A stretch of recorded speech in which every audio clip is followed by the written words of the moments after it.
우리는 지금까지 문서를 만드는 방법을 충분히 자세히 살펴봤습니다. 태그를 결합하는 방법을 완전히 마스터했고 빈도수가 절대적으로 높은 태그들을 살펴봤습니다. 앞으로 배울 것보다 지금까지 배운 것에 큰 기쁨을 느끼셨으면 좋겠습니다. 기쁘시죠? 우리 수업에는 두 개의 혁명적 순간이 있습니다. 하나는 태그라는 문법을 배운 순간이고 또 하나는 바로 지금부터 설명드릴 태그를 알게 된 순간입니다. 우리가 배울 태그가 무엇인지 제가 6고개를 내볼 테니까 맞춰보세요. 태그가 웹의 왕국이라면 지금부터 설명드릴 이 태그는 이 왕국의 제왕입니다. 현대 HTML은 150여 개의 태그로 이루어져 있지만 이들 모두 이 태그 아래에 있습니다. 이 태그는 무엇일까요? 검색 엔진들은 이 태그 덕분에 전 세계의 웹을 항해하면서 웹페이지를 발견할 수 있고 이 태그 덕분에 최고의 검색 결과를 만들 수 있었습니다. 이 태그가 없다면 검색 엔진은 존재하지 않습니다. 우리의 일상에서 검색 엔진이 없다면 어떤 일이 생길지 생각해 보세요. 이 태그가 무엇일까요?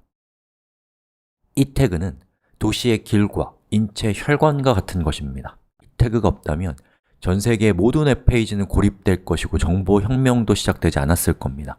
이 태그가 무엇일까요? 이 태그는 우리가 매일 100번도 넘게 사용하는 태그입니다. 우리 일상에서 하루에 100번도 넘게 하는 일은 그렇게 많지 않습니다. 이 태그는 무엇일까요? 또 HTML의 약자 하이퍼텍스트 마크업 랭귀지의 첫 글자 하이퍼텍스트가 바로 이 태그를 의미합니다. 이 태그는 무엇일까요? 이 태그의 이름은 앵커의 첫 글자를 딴 A입니다. 앵커는 배가 정박할 때 사용하는 닷을 의미합니다. 정보의 바다에 정박한다는 의미의 시적인 표현인 A 태그는 어떤 기능을 표현하는 것일까요? 바로 링크입니다.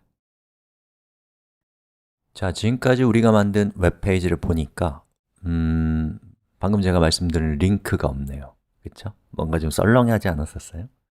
자, 그럼 여기에다가 우리가 링크를 달 건데 저는 요걸 여기 있는 저 하이퍼텍스트 마크업 랭귀지에다가 왠지 HTML이라는 기술의 공식 사용 설명서를 링크를 걸면 좋을 것 같아요.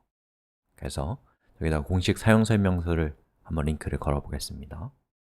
자, 사용 설명서를 여러분이 찾을 때 이런 검색어를 써보세요.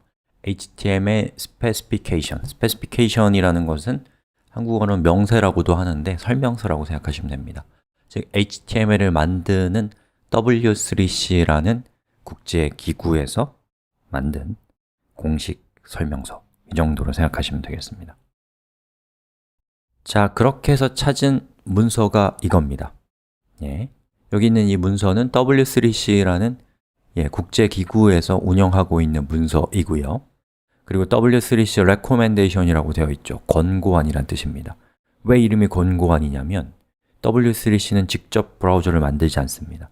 W3C는 W3C의 멤버들이 모여서 미래의 웹은 어떠해야 되는가 라는 거에 대해서 의논해서 미래 웹의 기술을 결정하면 이렇게 recommendation이라는 문서를 발표하고 이 문서를 웹브라우저 제작업체들이 보고 그에 따라서 웹브라우저를 만들어 가게 되는 겁니다. 그래서 여기 보시면은 이렇게 쭉 보면 여러 가지 내용들이 있는데 좀 어려워요. 무섭게 생겼어요. 그래서 이걸로 공부한 사람은 없습니다. 그래서 여기 A 태그가 무엇인지에 대해서 이렇게 기술적으로 나와 있죠. 아무튼 우리는 이 주소로 이 텍스트를 링크를 걸고 싶어요. 자, 제가 링크는 태그명이 뭐라고 했죠? A입니다. 그러면 여러분이 링크를 걸고 싶은 곳에다가 A 태그로 감싸면 되겠죠. 이렇게요.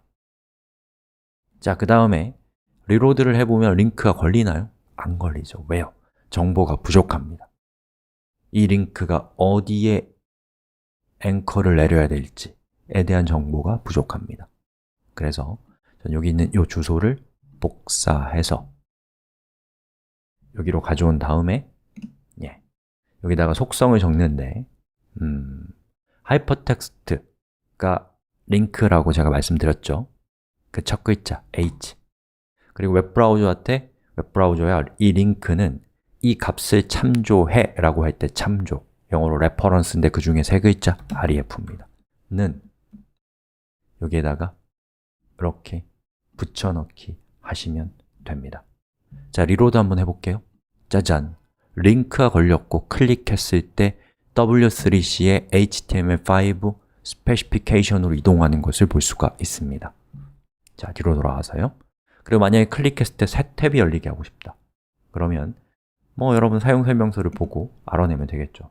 띄우고 타겟은 언더바 블랭크 저장했고요. 리로드 해보면 보시는 것처럼 클릭했을 때 새 탭으로 열립니다. 또는 여기 있는 요 링크가 클릭하기 전에 무엇인지를 알려주고 싶다. 툴팁으로 그럼 여기다가 이렇게 타이틀 그리고 HTML5 스페시피케이션이라고 하고 리로드를 한 다음에 마우스를 올려놔 보면 보시는 것처럼 저렇게 툴팁이 뜨는 것을 볼 수가 있습니다. 자, 이렇게 해서 링크를 만드는 방법을 지금까지 살펴봤습니다. 자, 링크를 소개하고 보니까 링크와 저의 관계에 대해서 얘기해보고 싶은 게 생겨서요. 수업과는 관계가 없으니까 넘어가셔도 되는 얘기입니다. 저는 학교 때 공부를 잘 못했어요. 딴 생각이 많은 학생이었거든요. 선생님이 무슨 말을 하면 자꾸 수업과는 관련 없는 것들이 연상이 돼서 잠깐 한눈 팔고 돌아보면 진도가 안 보이는 거예요. 특히 수학처럼 논리적인 과목은 정말 못했습니다. 수학 포기자였던 거죠. 제가 수업 시간에 제일 많이 하는 딴 생각이 뭐였는지 아세요? 딴 생각하지 말아야지 라는 딴 생각이었습니다.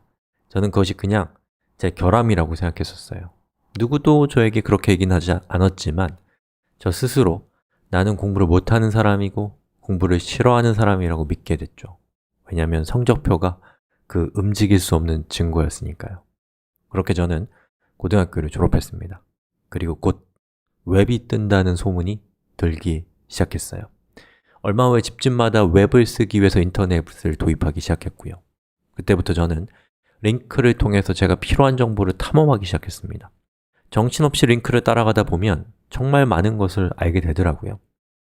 생각해보면 인류 역사를 통틀어서 저처럼 수업 시간에 딴 생각하는 사람이 얼마나 많았을까요? 제가 고등학교를 졸업한 직후에 인터넷과 웹이 인류 역사상 처음으로 퍼지기 시작했던 거예요. 이것이 저에게 얼마나 큰 행운이었는지 모르겠습니다.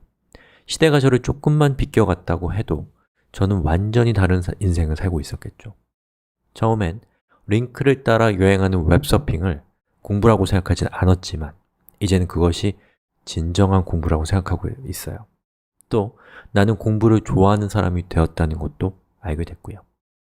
이 수업을 듣고 계신 학우 여러분들도 링크를 통해서 정보를 탐험하고 문제를 해결하고 있다면 또 그 과정이 즐겁다면 여러분은 이미 공부를 좋아하고 잘하고 있는 겁니다. 그 사실을 인정하셨으면 좋겠습니다.